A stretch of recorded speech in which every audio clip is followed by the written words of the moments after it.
It's finally time to update your PS5. A DIY fix is coming for the DualSense's fatal flaw, and Hogwarts Legacy just got a brand new update. How's it going, everyone? Welcome to PSReady. This is the midweek update. We're going to start out with Hogwarts Legacy news because not only did the game get a long-awaited patch, it also has been having some issues over on the other consoles that it has yet to release on, like the PS4. Alright, so the first thing to talk about is the patch for Hogwarts Legacy. Look, this game came out, it smashed pretty much every record imaginable in the entire world in the recorded history of video games, and especially Harry Potter video games, but I don't think I'm going to upset anyone, whether you're the biggest fan of the game or not, when I say that it was pretty dang buggy. I played it on PS5 and it was largely a pretty good experience. The frame rate, though, I definitely will say was all over the place. You definitely got a lot of drops when you would pick up pages of the field guide, whenever quests would complete, whenever you would get new quests, pretty much anything that had a crazy animation pop up on the screen would cause major frame rate drops.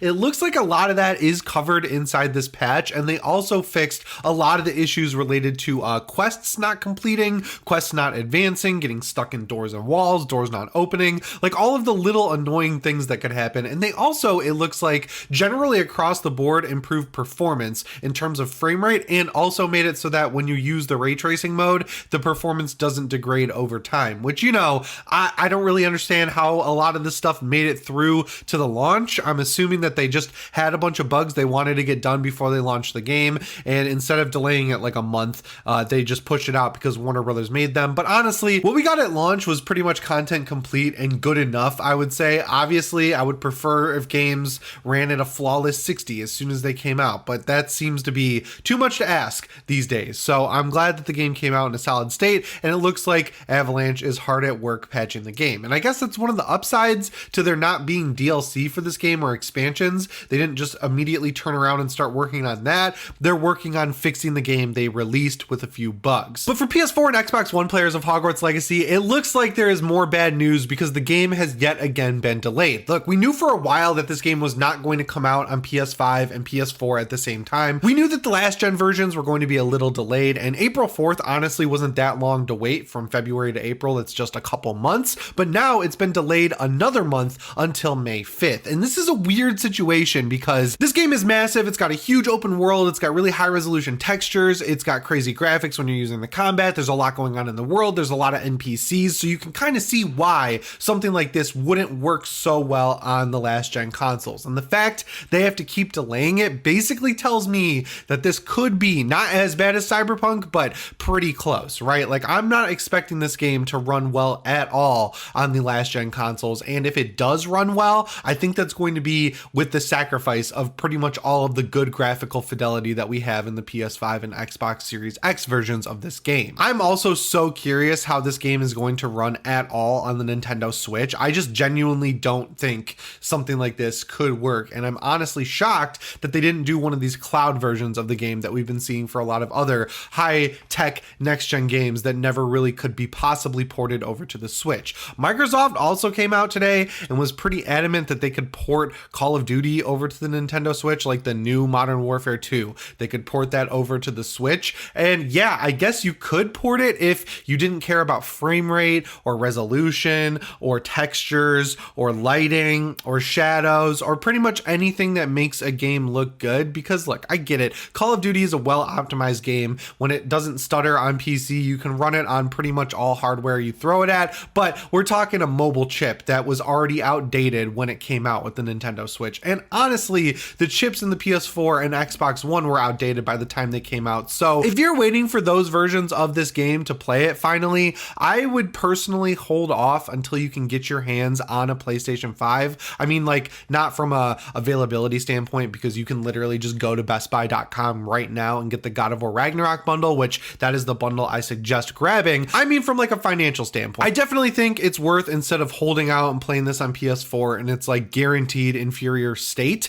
I would literally just wait until you have a PS5, because by that point it's going to have more patches out, it's going to be presumably cheaper, and it'll run better than it ever will on your PlayStation 4. Like, expecting this to be a locked 30 FPS and still have good graphics, I think even that is going to be a stretch for this game. But if you want to pick it up for PS5, I have it linked down in the description. I also have the God of War Ragnarok bundle I just mentioned, and let me know if you also pick up that DualSense that has Hogwarts printing on it because it looks pretty cool. Speaking of performance issues though, we got to talk about the Outer Worlds now, because once again, it seems like this trend of rush job ports over to next gen consoles of last gen games is continuing with the Outer Worlds, which is crazy because if you look at this game, it is not doing anything wild with its graphics. Like honestly, in most of the open sections of this game, when you go out into like the open world planets or whatever like that, there's not that many enemies. There's not much going on in terms of like particles. There's nothing really going on with resolution or like anything you would expect to really tank the frame rate or cause graphical issues. So yeah, this really does look like it's just a rushed port over to next gen consoles so they can slap a new label on it, sell it as a bundle, and make some quick money. A lot of the main criticisms, which in my opinion are incredibly valid, are that it doesn't look that much better than it did on PlayStation 4, but it's running at much lower frame rates, and also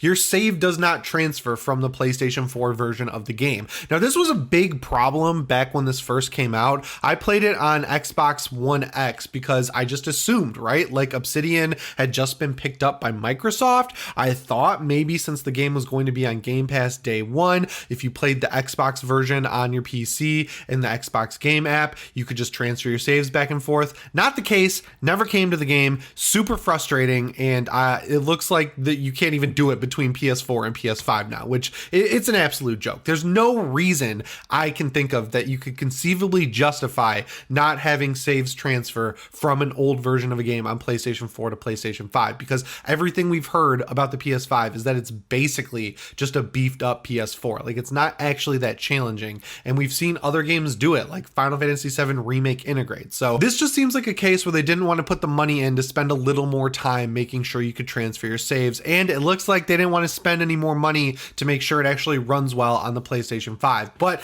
I mean, the silver lining here is that if you play it on PS5, you play it on Series X, or you play it on PC, the best way to play it is on PS5, but unfortunately it's still inferior overall, which is a huge bummer. And then the crappy icing on the crappy cake here is the upgrade path situations. The only way to get the $10 upgrade from the original Outer Worlds to the new Spacer's Choice Edition is to have already owned the game and the DLC. If you already own the Outer Worlds, you have to pay the full $60 to upgrade to the Spacer's Choice Edition, which I wouldn't do, obviously, because it runs so much worse than the old version and doesn't even look that much better. But not even giving people like a $20 upgrade or a $30 upgrade, I think honestly they should just give everyone the $10 upgrade, whether you have the DLC or not, because it wasn't that expensive. But yeah, I don't know. I'm just gonna assume this is more of a 2K thing than an Xbox thing, especially since like it runs better on the PS5 than it does on the Xbox. But regardless, really dumb move in my opinion, because it's not like this game had the biggest fan base in the world to take advantage of already, and you pretty much killed all the goodwill with them, and now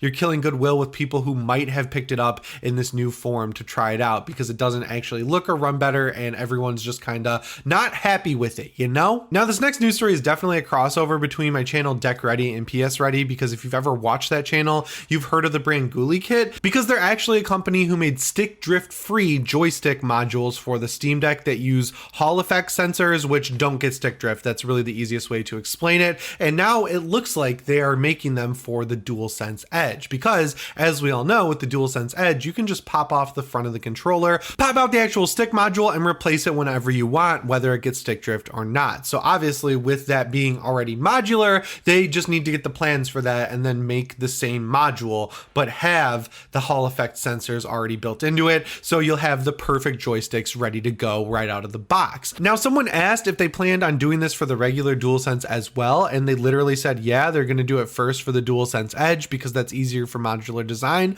but they said we're going to do it first for the DualSense Edge, which does imply that this will eventually come to the DualSense. And honestly, that might be a little out of most people, myself included's grasp, because I'm pretty sure that if you wanted to upgrade the Steam Deck, which would be a similar upgrade with the regular DualSense, you had to not only clip wires but also solder to make sure everything was connected to your Steam Deck with these new stick modules. And again, because it's a similar situation with the DualSense, I think a lot of people are going to have issues with that. But if you already have a DualSense Edge, this basically turns it into the perfect controller, because you know the whole reason they have modular stick modules on the actual DualSense Edge is because they want to make sure if they do get stick drift, you can just swap them out easily with these $20 modules. But and honestly, if this does work out and a third party is able to create something that still interfaces perfectly with the DualSense Edge. I'd like to see some more attachments come out maybe down the line, right? Like you could switch the right joystick with a flight stick or something like that. I don't know. There's a ton of things you could do with modular design with these controllers. And honestly, the DualSense Edge is really holding up well. I think it's definitely worth the $200. I use it all the time on my PC and my PS5. It's a great controller. It's super sturdy and I have no problems with it. I would love to check out this new stick module that doesn't get stick drift. Honestly, I don't really know how to test it, but I just want to see if it all works with the actual controller, because that's obviously the most important aspect of something like this. And the last news story today is that finally the update for the PS5 that's been in beta for months now, or a little over a month, I want to say, is officially out for everyone. You can just update your PS5 and it comes with some pretty awesome features. Now, I'll go into like the main ones in a second, but there's one I wanted to point out that I think is genuinely awesome. I don't remember if this worked on the PS4 and PS4 Pro, so correct me if I'm wrong in calling it new, but they added the capability where if you installed a game previously on your PS5 with a disc and then you buy it digitally, you can use that installation from your disc and launch that instead of completely re-downloading the entire game. I'm pretty sure you couldn't do that on the PlayStation 4 and PlayStation 4 Pro, and I was always annoyed about it because when I was in college, the way that I would keep up with new releases is I would trade games into GameStop all the time. And then, you know, if there's a game I really wanted to replay, Sony did a lot of sales on the PSN back then, and I would just buy them when they were like $5 or $6 and download them to my console. But sometimes I'd had these games already installed, and I always thought it was so weird that I had to download the games again. So having this feature, you know, there's like a very unique use case for it, but it's just forward-thinking stuff that I think Sony has been really good at this generation, so I wanted to point it out. The next big feature that comes along with this update is, of course, full Discord integration with your PS5, and it really looks like it's pretty easy to set up as well. All you have to do is connect your PSN account to your Discord account in your mobile app, and then once you're in a call on your Discord phone app, you just swipe up from the bottom and you can click join on PlayStation, and then there will be a list of your PS5s that you have if you're one of those people who have 2 or 3 of them for some reason. I don't know why you would. And then you can click on the actual PS5 and it'll transfer it over to your console, and you'll be able to control it from there at that point as well.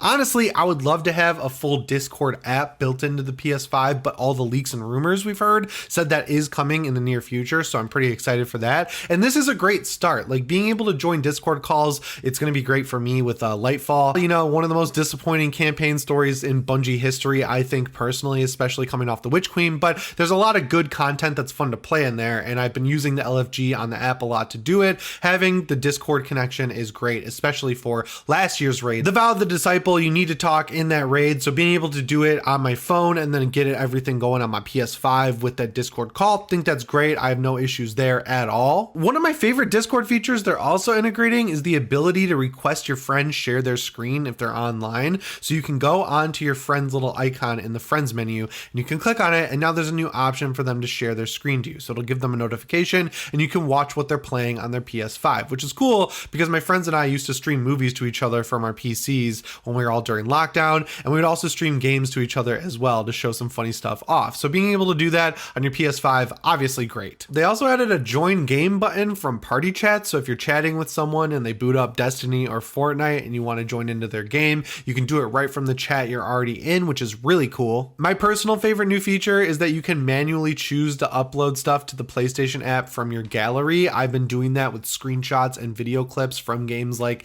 The Last of Us Part 1, Dead Space, and the Callisto Protocol. It works super well. Obviously, the last few uploading automatically is great, but being able to manually select them, that's even better. And then for 1440p monitors that have variable refresh rate, you can now take advantage of VRR. If you don't know what that is, it basically stops screen tearing if your games fall below 60 FPS, and it also smooths things out so you won't see huge frame rate drops. And then finally, you can now update your DualSense wirelessly, which is a great feature because that's pretty much the only reason I ever plug my DualSense into my console. I found out the Steam Deck charger works for the DualSense, so I have one on my couch back there. I charge it from the couch, so I never really plug it into the console. That was really the only time I ever did it, and now I can update my controller right from my couch. But I would still recommend making sure it's plugged into the charger because I'm not sure things would work out too well if you turned off your controller while it was updating or the battery died, which if you have a DualSense Edge, that battery's gonna die. That pretty much covers it for the update. Obviously, they're running out of bigger features, but I think the Discord support and being able to use previously disc installed games if you buy the digital license for the game, those are really cool options in my opinion at least. So I'd love love to hear what you're thinking now that you're able to use it if you didn't get into the beta down in the comments below.